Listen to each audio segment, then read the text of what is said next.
Il turismo nella regione Veneto riveste un ruolo di primo ordine in ambito economico, configurandosi come un'impresa a cui gravitano attorno 17.000 aziende artigiane con 40.000 occupati e un fatturato che ha superato i 5 miliardi di euro nel 2012. Questo settore è ora interessato dalla nuova legge regionale approvata 3 mesi fa, che non guarda al turismo per se stesso, ma piuttosto ad una valorizzazione del territorio anche in periodi di minore affluenza turistica come l'autunno e la primavera. Parole chiave del nuovo turismo nazionale e internazionale sono destagionalizzazione, sistematizzazione, delocalizzazione e comunicazione. Questo è l'argomento della tavola rotonda organizzata da Confartigianato Imprese Veneto assieme a Confartigianato Rovigo il 12 ottobre presso il Censer di Rovigo. Fabrizio Stelluto, moderatore della tavola rotonda, ha osservato come sia necessario puntare sulle risorse del territorio e sulle attività artigianali per sostenere in modo continuativo il turismo. Il turismo è anche cultura e trasmissione di valori.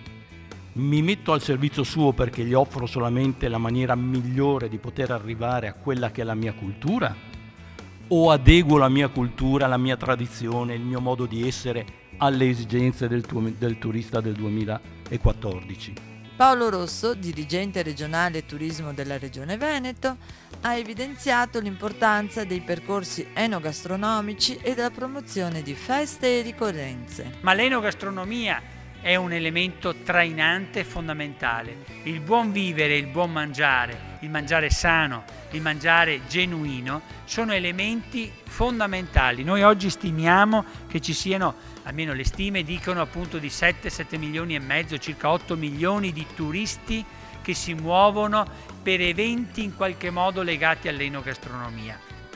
Cristian Mandinverni, presidente della Federazione Alimentazione di Confartigianato Imprese Veneto, ha rilevato come l'artigianato veneto concretizzi la propria esistenza e importanza nell'essere radicato nel territorio e nella cultura in cui è inserito.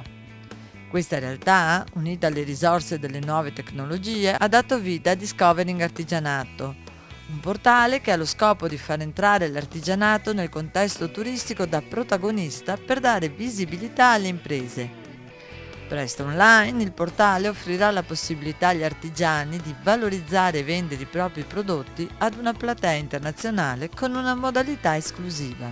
Finalmente la Regione ha capito l'importanza del turismo e devo dare atto all'assessore in primis, ma anche a tutti, permettimi la parola, a tutti i ragazzi che lavorano in quel settore, l'importanza. È il nostro petrolio. Quando adesso stiamo purtroppo chiudendo a livello industriale, ahimè anche a livello artigianale, le produzioni sono in calo, la disoccupazione è fortissima, lo leggiamo tutti i giorni, è inutile che ci rincorriamo.